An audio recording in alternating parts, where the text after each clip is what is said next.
Muy buenos días. Muy buenas tardes. O muy buenas noches. Tengan todos ustedes, queridos amigos, amigas, y todos ustedes, los que están en medio, bienvenidos una vez más a este su programa favorito, Salud. El círculo de lectura. El círculo de lectura ya no lo indicaba nuestro mejor expresidente, el pendejo de Peña Nieto. Y estamos aquí reunidos en la capital de corrido, en el ombligo de México, para continuar con esta ligera, bonita y sencilla pieza de la literatura que realmente, si nos hubiésemos esmerado, la acabaríamos en una sentada. Definitivamente me parece un libro súper interesante, súper bonito, súper digerible, súper padre, digno, bueno e interesante como para regalárselo a alguien que está empezando en este vicio tan interesante que es la lectura.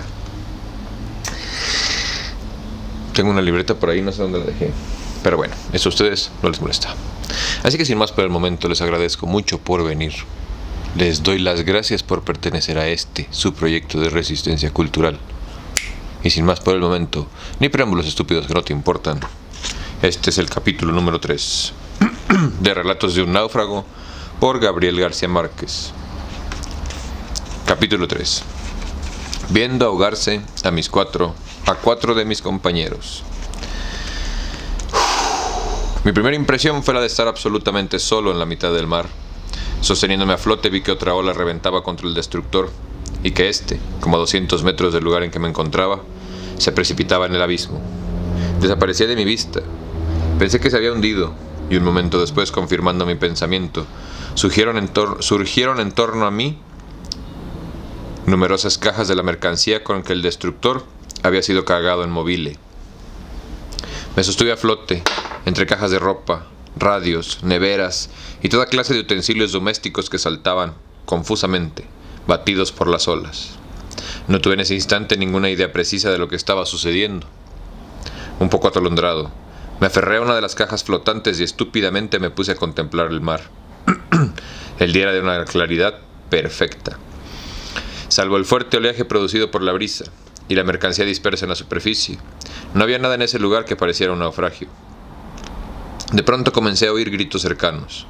A través del cortante silbido del viento reconocí perfectamente la voz de Julio Amador Caraballo, el alto y bien plantado segundo contramaestre, que le gritaba a alguien: «¡Agárrese de ahí, por debajo del salvavidas!». Fue como si en ese instante hubiera despertado de un profundo sueño de un minuto. Me di cuenta de que no estaba solo en el mar. Ahí, a pocos metros de distancia, mis compañeros se gritaban unos a otros, manteniéndose a flote. Rápidamente comencé a pensar. No podía nadar hacia ningún lado. Se ve que estábamos a casi 200 millas de Cartagena. Pero tenía confundido el sentido de la orientación. Sin embargo, todavía no sentía miedo. Por un momento pensé que podría estar aferrado a la caja indefinidamente, hasta cuando vinieran en nuestro auxilio. Me tranquilizaba saber que alrededor de mí otros marinos se encontraban en iguales circunstancias. Entonces fue cuando vi la balsa. Eran dos, aparejadas, como a 7 metros de distancia la una de la otra. Aparecieron inesperadamente en la cresta de una ola, del lado donde gritaban mis compañeros. Me pareció extraño que ninguno de ellos hubiera podido alcanzarlas. En un segundo, una de las balsas desapareció de mi vista. Vacilé entre correr el riesgo de nadar hacia la otra o permanecer seguro, agarrado a la caja. Pero antes de que hubiera tenido tiempo de tomar una determinación, me encontré nadando hacia la última balsa visible, cada vez más lejana. Nadé por espacio de 3 minutos. Por un instante dejé de ver la balsa, pero procuré no perder la dirección. Bruscamente, un golpe de la ola me la puso al lado mío, blanca, enorme y vacía. Me agarré con fuerza al enarjetado y traté de saltar al interior. Solo lo logré a la tercera tentativa. Ya dentro de la balsa, jadeante, azotado por la brisa, implacable y helada, me incorporé trabajosamente. Entonces vi a 3 de mis compañeros alrededor de la balsa tratando de alcanzarla. Los reconocí al instante. Eduardo Castillo, el almacenista, se agarraba fuertemente al cuello de Julio Amador Caraballo. Que estaba de guardia efectiva, Cuando ocurrió el accidente, tenía puesto el salvavidas. Gritaba: «¡Agárrese duro, Castillo!». Flotaban entre la mercancía dispersa como a 10 metros de distancia. Del otro lado estaba Luis Rengrifo. Pocos minutos antes lo había visto en el destructor, tratando de sobresalir con los auriculares levantados en la mano derecha. Con su serenidad habitual, con esa confianza de buen marinero que decía que antes que él se marearía el mar. Se había quitado la camisa para nadar mejor, pero no había perdido el salvavidas. Aunque no lo hubiera visto, lo habría reconocido por su grito: «¡Gordo! ¡Rema para este lado!». Rápidamente agarré los remos y traté de acercarme a ellos. Julio Amador, con Eduardo Castillo fuertemente colgado del cuello, se aproximaba a la balsa. Mucho más allá, pequeño y desolado, vi al cuarto de mis compañeros. Ramón Herrera, que me hacía señas con la mano, agarrado a una caja. Solo 3 metros.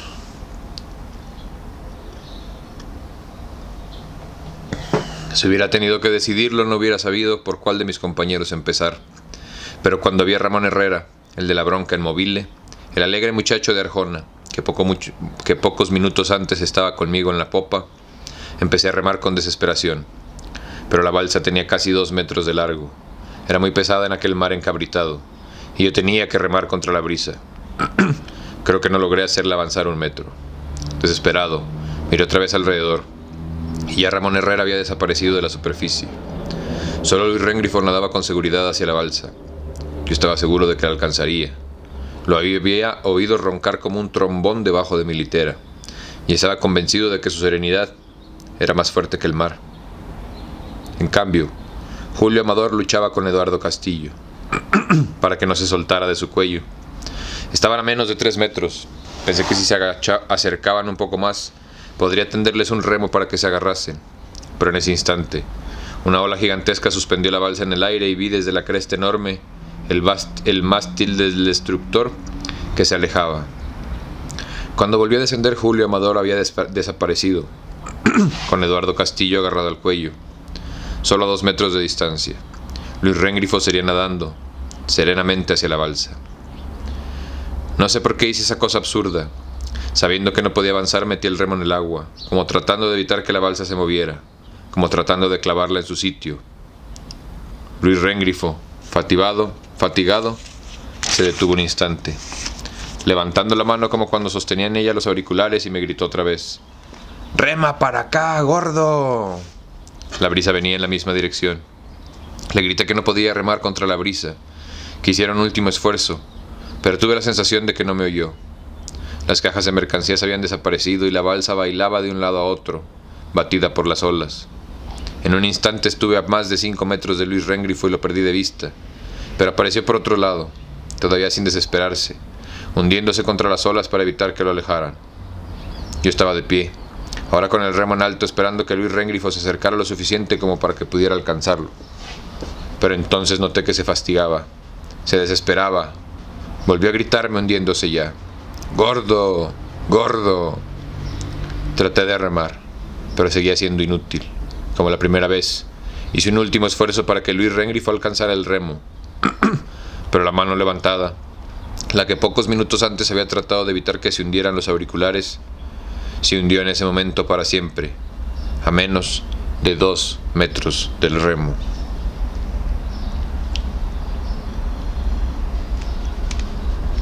No sé cuánto tiempo estuve así, parado, haciendo equilibrio en la balsa, con el remo levantado. Examinaba el agua, esperaba que de un momento a otro surgiera alguien en la superficie, pero el mar estaba limpio y el viento cada vez más fuerte. Golpeaba contra mi camisa con un aullido de perro. La mercancía había desaparecido. El mástil, cada vez más distante, me indicó que el destructor no se había hundido, como lo creía al principio. Me sentí tranquilo. Pensé que dentro de un momento vendrían a buscarme. Pensé que alguno de mis compañeros habría logrado alcanzar la otra balsa. No había razón para que no lo hubieran logrado. No eran balsas dotadas, porque la verdad es que ninguna de las balsas de ese destructor estaba dotada. Pero había 6 en total, aparte de los botes y balleneras. Pensaba que era enteramente normal que algunos de mis compañeros hubieran alcanzado las otras balsas, como alcancé yo la mía, y que acaso el destructor nos estuviera buscando. De pronto, Me di cuenta del sol. Un sol caliente y metálico, del puro mediodía. Atontado, todavía sin recobrarme por completo, miré el reloj. Eran las 12 clavadas. Solo. La última vez que Luis Rengrifo me preguntó la hora en el destructor, eran las 11:30. Vi nuevamente la hora a las 11:50, y todavía no había ocurrido la catástrofe. Cuando miré el reloj en la balsa eran las 12 en punto. Me pareció que hacía mucho tiempo que todo había ocurrido, pero en realidad solo habían transcurrido 10 minutos, desde el instante en el que por última vez cansé la balsa y traté de salvar a mis compañeros, y me quedé ahí, inmóvil, de pie en la balsa, viendo el mar vacío, oyendo el cortante aullido del viento, y pensando que transcurrían por lo menos 2 o 3 horas antes de que vendrían a rescatarme. 2 o 3 horas, calculé. Me parecía un tiempo desproporcionadamente largo para estar solo en el mar, pero traté de resignarme. No tenía alimentos ni agua y pensaba que antes de las 3 de la tarde la sed sería abrasadora.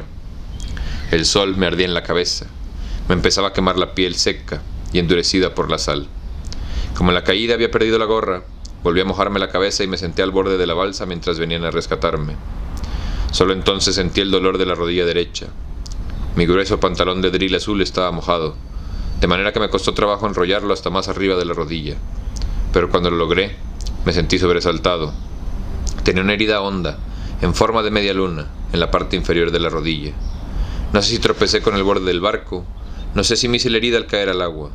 Solo sé que no me di cuenta de ello sino cuando ya estaba sentado en la balsa, y que a pesar de que me ardía un poco, había dejado de sangrar, y estaba perfectamente seca. Me imagino que a causa de la sal marina. Sin saber en qué pensar, me puse a hacer un inventario de mis cosas. Quería saber con qué contaba en la soledad del mar. En primer término, contaba con mi reloj, que funcionaba con precisión y que no podía dejar de mirar cada 2 o 3 minutos. Tenía además mi anillo de oro, comprado en Cartagena el año pasado. Mi cadena de oro mi cadena con la medalla de la Virgen del Carmen, también comprada en Cartagena, a otro marino por 35 pesos. En los bolsillos no tenía nada más que las llaves de mi armario del destructor y 3 tarjetas que me dieron en un almacén de Móvile, un día del mes de enero, en que fui de compras con Mari Adres. Como no tenía nada que hacer, me puse a leer las tarjetas para distraerme mientras me rescataban. No sé por qué me pareció que eran como un mensaje en clave que los náufragos echan al mar dentro de una botella. Y creo que si en ese instante hubiera tenido una botella, hubiera metido dentro de una de las tarjetas jugando al náufrago, para tener esa noche algo divertido que contarles a mis amigos en Cartagena. Capítulo 4.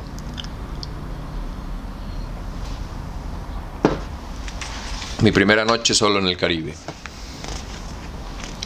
A las 4 de la tarde se calmó la brisa. Como no veía nada más que agua y cielo, como no tenía puntos de referencia, transcurrieron más de 2 horas antes de que me diera cuenta de que la balsa estaba avanzando. Pero en realidad, desde el momento en que me encontré dentro de ella, empezó a moverse en línea recta, empujada por la brisa, a una velocidad mayor de la que yo había podido imprimirle con los remos. Sin embargo, no tenía la menor idea sobre mi dirección ni posición. No sabía si la balsa avanzaba hacia la costa o hacia el interior del Caribe. Esto último me parecía lo más probable, pues siempre había considerado imposible que el mar arrojara a la tierra alguna cosa que hubiera penetrado 200 millas. Al menos si esa cosa era algo tan pesado como un hombre en una balsa. Durante mis primeras 2 horas seguí mentalmente minuto a minuto el viaje del destructor. Pensé que se habían telegrafiado a Cartagena, habían dado la posición exacta del lugar en que ocurrió el accidente, que desde ese momento habían enviado aviones y helicópteros a rescatarnos. Hice mis cálculos. Antes de 1 hora los aviones estarían ahí, dando vueltas sobre mi cabeza. A la 1 de la tarde me senté en la balsa a escrutar el horizonte. Solté los 3 remos y los puse en el interior, listo a remar en la dirección en que aparecieran los aviones.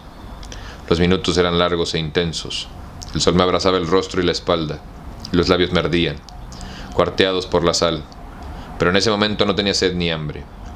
La única necesidad que sentía era la de que aparecieran los aviones. Ya tenía mi plan. Cuando los viera aparecer, trataría de remar hacia ellos.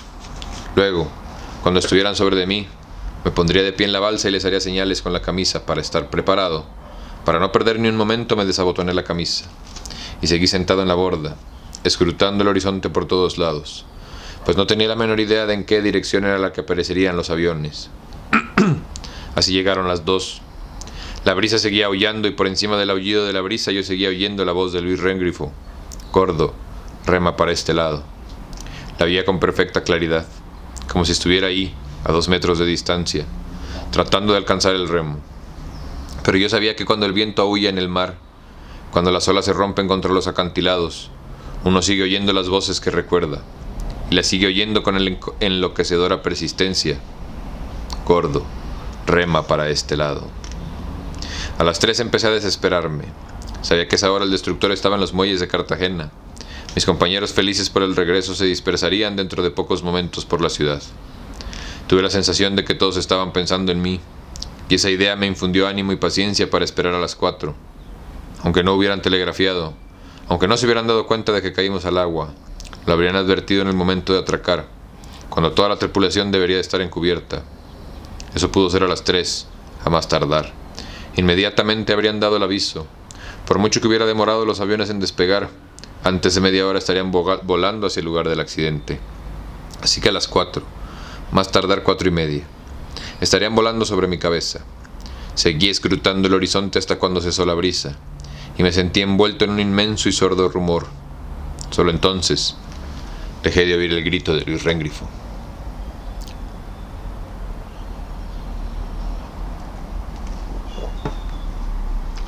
La gran noche.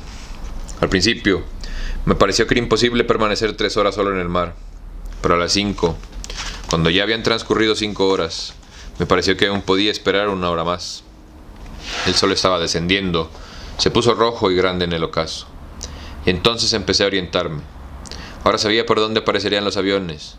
Puse el sol a mi izquierda y miré en línea recta, sin moverme, sin desviar la vista un solo instante, sin atreverme a pestañear, en la dirección en la que debía de estar Cartagena, según mi orientación. A las 6 me dolían los ojos, pero seguía mirando.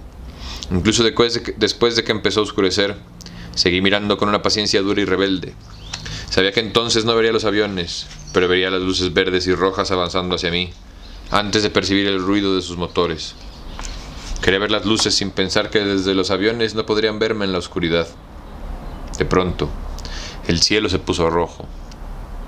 Yo seguía escrutando el horizonte y luego se puso color de violetas oscuras, y yo seguía mirando, a un lado de la balsa, como un diamante amarillo en el cielo, color de vino, fija y cuadrada. Apareció la primera estrella. Fue como una señal.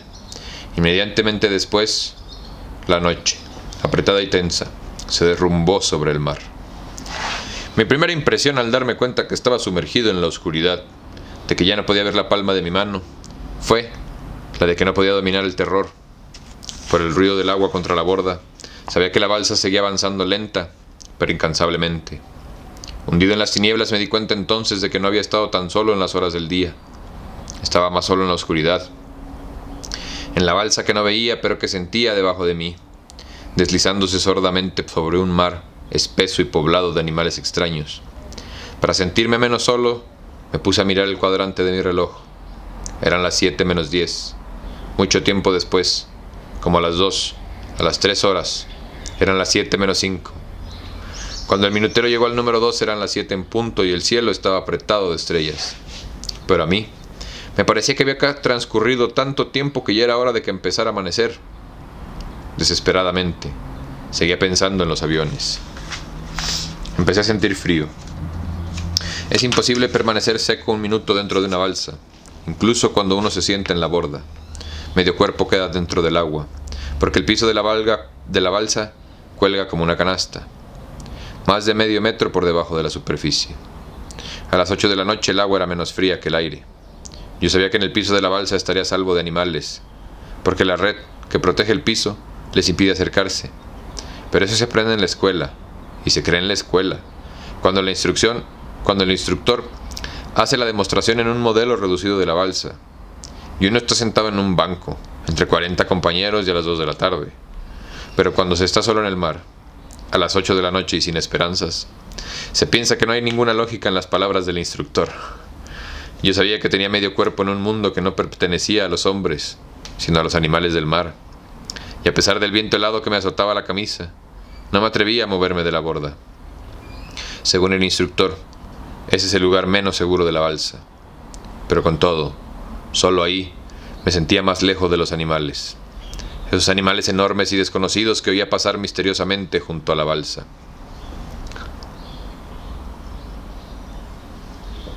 Qué puto miedo a la verga, güey. Esa noche me costó trabajo encontrar la Osa Menor, perdida en una confusa e interminable maraña de estrellas. Nunca había visto tantas. En toda la extensión del cielo era difícil encontrar un punto vacío, pero desde cuando localicé la Osa Menor, no me atreví a mirar hacia otro lado. No sé por qué me sentía menos solo mirando a la Osa Menor. En Cartagena, cuando teníamos franquicia, nos sentábamos en el puente de Manga a la madrugada, mientras Ramón Herrera cantaba imitando a Daniel Santos, y alguien lo acompañaba con una guitarra. Sentada en el borde de la piedra, yo descubría siempre la Osa Menor, por los lados del cerro de la Popa. Esa noche, en el borde de la balsa, sentí por un instante como si estuviera en el puente de Manga, como si Ramón Herrera hubiera estado junto a mí, cantando, acompañando por una guitarra, y como si la Osa Menor no hubiera estado a 200 millas de la tierra, sino sobre el cerro de la Popa. Pensaba que a esa hora alguien estaba mirando la Osa Menor en Cartagena como yo la miraba en el mar, y esa idea hacía que me sintiera menos solo. Lo que hizo más larga mi primera noche en el mar fue que en ella no ocurrió absolutamente nada. Es imposible describir una noche en una balsa cuando nada sucede y se tiene terror a los animales. Y se tiene un reloj fosforescente que es imposible dejar de mirar un solo minuto. La noche del 28 de febrero, que fue mi primera noche en el mar, miré el reloj cada minuto. Era una tortura. Desesperadamente resolví quitármelo, guardándolo en el bolsillo para no estar pendiente de la hora. Cuando me pareció que era imposible resistir, faltaban 20 minutos para las 9 de la noche. Todavía no sentía sed ni hambre, y estaba seguro que podría resistir al del día siguiente cuando vinieran los aviones. Pero pensaba que me volvería loco el reloj. Preso de angustia me lo quité de la muñeca para echármelo al bolsillo. Pero cuando lo tuve en la mano, se me ocurrió que lo mejor era arrojarlo al mar. Vacilé un instante. Luego sentí terror. Pensé que estaría más solo sin él. Volví a ponérmelo en la muñeca y seguí mirándolo minuto a minuto. Como esa tarde, había estado mirando el horizonte en espera de los aviones, hasta cuando me dolieron los ojos. Después de las 12 sentí deseos de llorar. No había dormido un minuto, pero ni siquiera lo había intentado. Con la misma esperanza con la que esa tarde esperé ver aviones en el horizonte, estuve esa madrugada buscando luces de barcos. Permanecí largas horas escrutando el mar, un mar tranquilo, inmenso y silencioso, pero no vi una sola luz distinta de las estrellas. El frío fue más intenso en las horas de la madrugada y me parecía que mi cuerpo se había vuelto resplandeciente, con todo el sol de la tarde incrustado bajo la piel. Con el frío me ardía más. La rodilla derecha empezó a dolerme después de las 12 y sentía como si el agua hubiera penetrado hasta los huesos. Pero esas eran sensaciones remotas. No pensaba tanto en mi cuerpo como en las luces de los barcos, y pensaba que en medio de aquella soledad infinita, en medio del oscuro rumor del mar, no necesitaba sino ver la luz de un barco para dar un grito que se habría oído a cualquier distancia. La luz de cada día.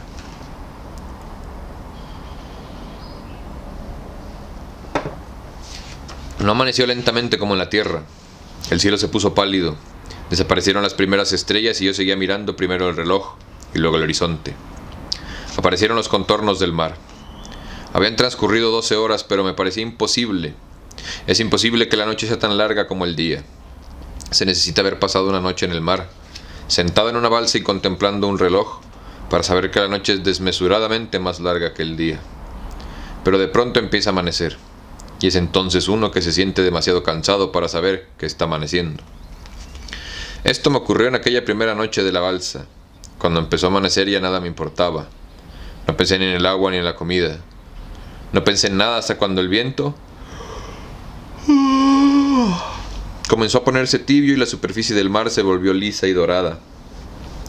No había dormido un segundo en toda la noche, pero en aquel instante sentí como si hubiera despertado. Cuando me estiré en la balsa los huesos me dolía la piel, pero el día era resplandeciente y tibio, y en medio de la claridad del rumor del viento, que empezaba a levantarse, Yo me sentía con renovadas fuerzas para esperar, y me sentí profusamente acompañado en la balsa. Por primera vez en los 20 años de mi vida, me sentí entonces perfectamente feliz. La balsa seguía avanzando. No podía calcular cuánto habría avanzado durante la noche, pero todo seguía siendo igual en el horizonte, como si no me hubiera movido un centímetro. A las 7 de la mañana pensé en el destructor. Era la hora del desayuno. Pensaba que mis compañeros estarían sentados en la mesa comiéndose una manzana, después les llevarían los huevos, después carne, después pan y café con leche. La boca se me llenó de saliva y sentí una torcedura leve en el estómago. Para distraer aquella idea, me sumergí en el fondo de la balsa hasta el cuello. El agua fresca en la espalda abrasada me hizo sentir fuerte y aliviado. Estuve así largo tiempo, sumergido, preguntándome por qué me fui a la popa con Ramón Herrera, en lugar de acostarme en mi litera. Reconstruí minuto a minuto la tragedia y me consideré como un estúpido. No había ninguna razón para que yo hubiera sido una de las víctimas. No estaba de guardia, no tenía obligación de estar encubierta. Pensé que todo había sido por culpa de mi mala suerte, y entonces volví a sentir un poco de angustia. Pero cuando miré el reloj volví a tranquilizarme. El día avanzaba rápidamente. Eran las 11:30.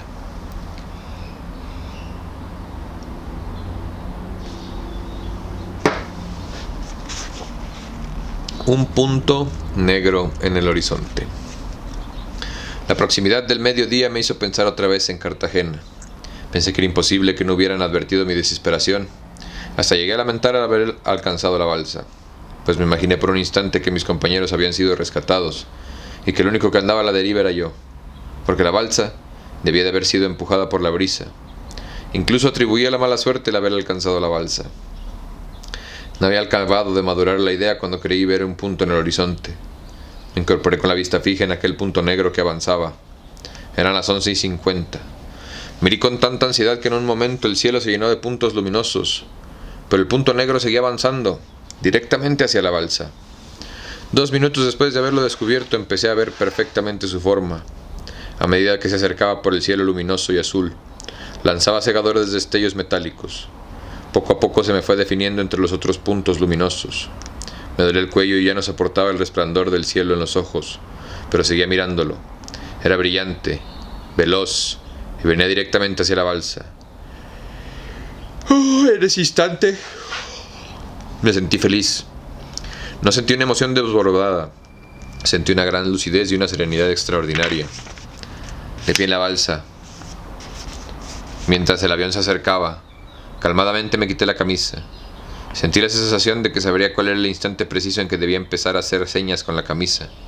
Permanecí 1 minuto, 2 minutos con la camisa en la mano, esperando que el avión se acercara un poco más. Venía directamente hacia la balsa. Cuando levanté el brazo y empecé a agitar la camisa, oía perfectamente por encima del ruido de las olas el creciente y vibrante ruido de sus motores. Capítulo 5. Capítulo 5.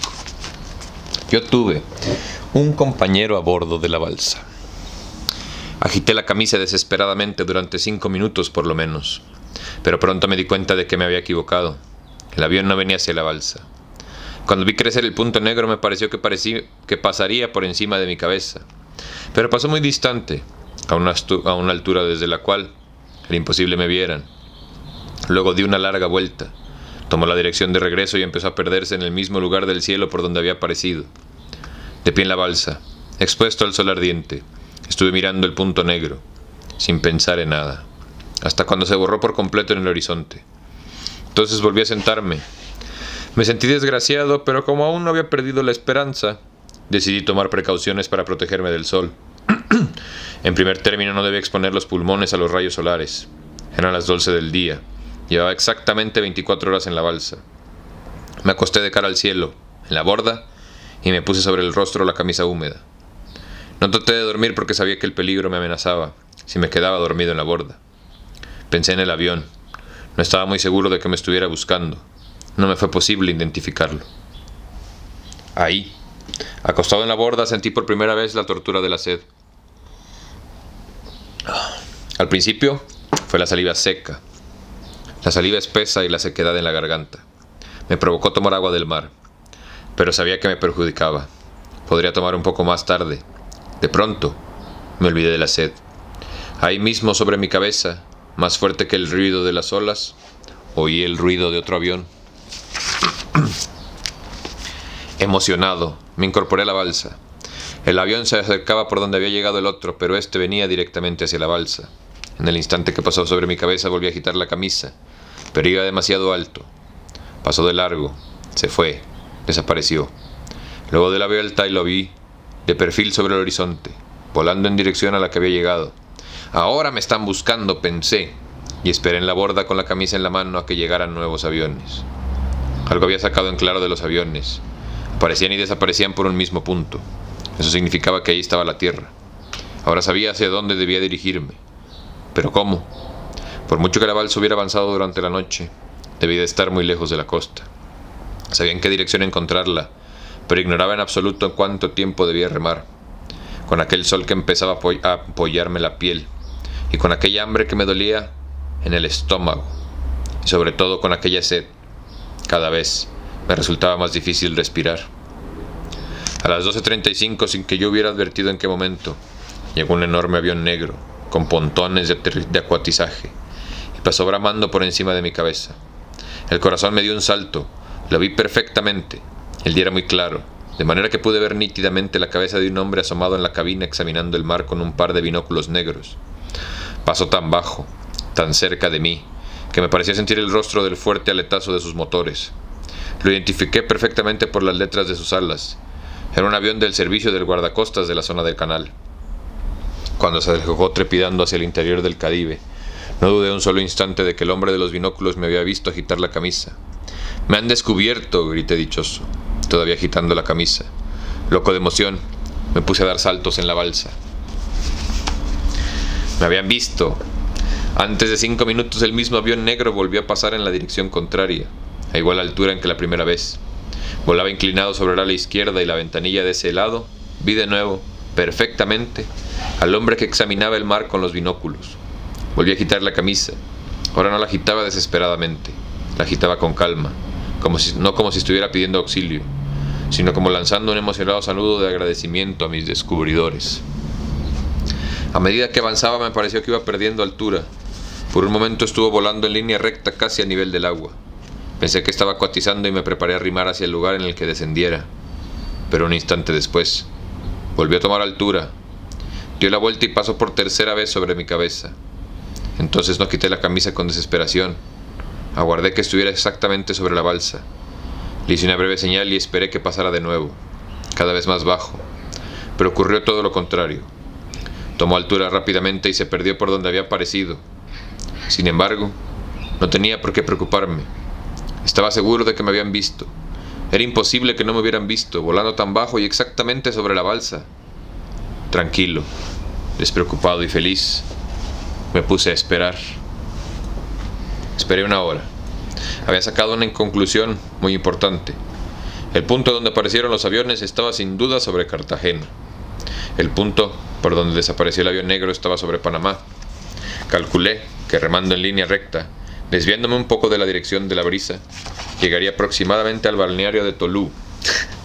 Ese era más o menos el punto intermedio entre los dos puntos donde aparecieron los aviones. Había calculado que en 1 hora estarían rescatándome, pero la hora pasó sin que nada ocurriera en el mar. Azul, limpio y perfectamente tranquilo. Pasaron 2 horas más y otra hora, durante las cuales no me moví un segundo de la borda. Estuve tenso, escrutando el horizonte, sin pestañear. El sol empezó a descender a las 5 de la tarde. Aún no perdía las esperanzas, pero comencé a sentirme intranquilo. Estaba seguro de que me habían visto desde el avión negro, pero no me explicaba cómo había transcurrido tanto tiempo sin que vinieran a rescatarme. Sentía la garganta seca. Cada vez me resultaba más difícil respirar. Estaba distraído mirando el horizonte, cuando sin saber por qué, di un salto y caí en el centro de la balsa. Lentamente, como cazando una presa, la aleta de un tiburón se deslizaba a lo largo de la borda. Chan, chan, chan. Los tiburones llegan a las 5. Fue el primer animal que vi, casi 30 horas después de estar en la balsa. La aleta de un tiburón infunde terror porque uno conoce la voracidad de la fiera. pero realmente nada parece más inofensivo que la aleta de un tiburón. No parece algo que formara parte de un animal, y menos de una fiera. Es verde y áspera, como la corteza de un árbol. Cuando la vi pasar orillando la borda, tuve la sensación de que tenía un sabor fresco y poco amargo, como el de una corteza vegetal. Eran más de las 5. El mar estaba sereno al atardecer. Otros tiburones se acercaron a la balsa pacientemente y estuvieron merodeando hasta cuando anocheció por completo. Ya no había luces, pero las sentía rodar rondar en la oscuridad, rasgando la superficie tranquila con el filo de sus aletas. Desde ese momento no volví a sentarme en la borda después de las 5 de la tarde. Mañana, pasado mañana y aún dentro de 4 días, tendría suficiente experiencia para saber que los tiburones son unos animales puntuales. Llegarían un poco después de las 5 y desaparecerían con la oscuridad. Al atardecer, el agua transparente ofrece un hermoso espectáculo, pues de todos los colores se acercaban a la balsa. Enormes peces amarillos y verdes, peces rayados de azul y rojo, redondos, diminutos, acompañaban la balsa hasta el anochecer. A veces había un relámpago metálico. Un chorro de agua sanguinoleaba, saltaba por la borda y los pedazos de un pez destrozado por el tiburón flotaban un segundo junto a la balsa. Entonces una incalculable cantidad de peces menores se precipitaba sobre los desperdicios. En aquel momento, yo habría vendido el alma por un pedazo más pequeño de las obras del tiburón.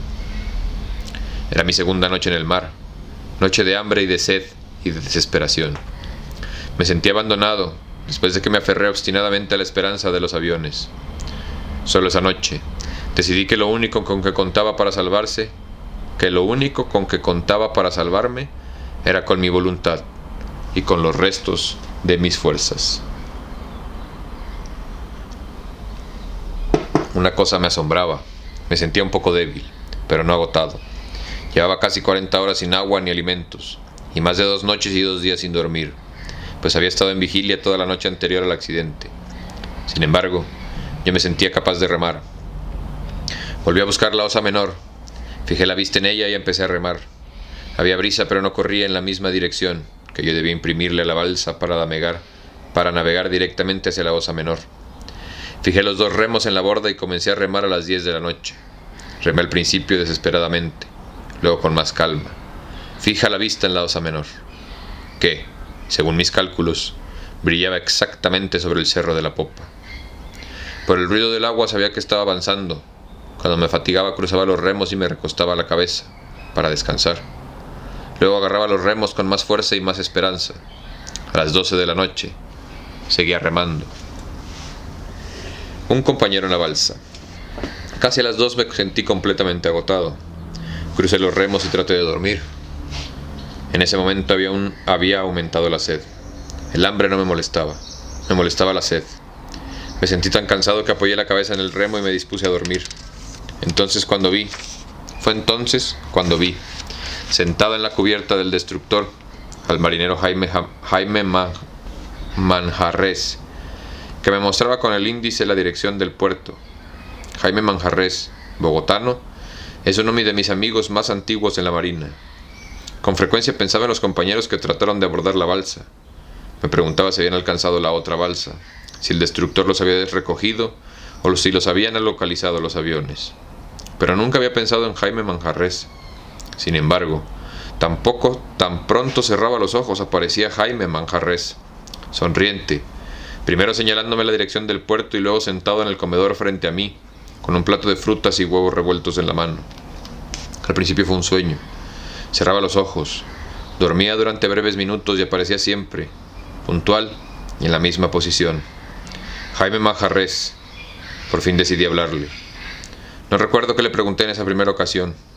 No recuerdo tampoco qué me respondió. Pero sé que estábamos conversando en cubierta y de pronto vino el golpe de la ola. La ola fatal, a las 11:55. Y desperté sobresaltado, agarrándome con todas mis fuerzas al enarjetado para no caer al mar. Pero antes de amanecer se oscureció el cielo. No pude dormir más porque me sentía agotado, incluso para dormir. En medio de las tinieblas dejé de ver el otro extremo de la balsa, pero seguí mirando hacia la oscuridad, tratando de penetrarla. Entonces fue cuando vi perfectamente en el extremo de la borda a Jaime Manjarrés, sentado con su uniforme de trabajo, pantalón y camisa azul, y gorra ligeramente inclinada sobre la oreja derecha. en la que se leía claramente a pesar de la oscuridad: A.R.C. Caldas. Hola, le dije sin sobresaltarme, seguro de que Jaime Manjarrés estaba ahí, seguro de que ahí había estado siempre. Si esto hubiera sido un sueño no tendría ninguna importancia. Sé que estaba completamente despierto, completamente lúcido, y que oía el silbido del viento y el ruido del mar sobre mi cabeza. Sentía el hambre y la sed, y no me cabía la menor duda de que Jaime Manjarrés viajaba conmigo en la balsa. ¿Por qué no tomaste bastante agua en el buque?, me preguntó. Porque estábamos llegando a Cartagena, le respondí. Estaba acostado en la popa con Ramón Herrera. No era una aparición. Yo no sentía miedo. Me parecía una tontería que antes me hubiera sentido solo en la balsa sin saber que otro marinero estaba conmigo. ¿Por qué no comiste?, me preguntó Jaime Manjarrés. Recuerdo perfectamente lo que le dije. ¿Por qué no quisieron darme comida? Pedí que me dieran manzanas y helados y no quisieron dármelos. No sé dónde los tenían escondidos. Jaime Manjarrés no respondió nada. Estuvo silencioso un momento. Volvió a señalarme hacia dónde quedaba Cartagena. Yo seguí la dirección de su mano y vi las luces del puerto, las boyas de la bahía bailando sobre el agua. Ya llegamos, dije, y seguí mirando intensamente las luces del puerto, sin emoción, sin alegría, como si estuviera llegando después de un viaje normal. Le pedí a Jaime Manjarrés que remáramos un poco, pero ya no estaba ahí. Se había ido. Yo estaba solo en la balsa y las luces del puerto eran los primeros rayos del sol, los primeros rayos de mi tercer día de soledad en el mar.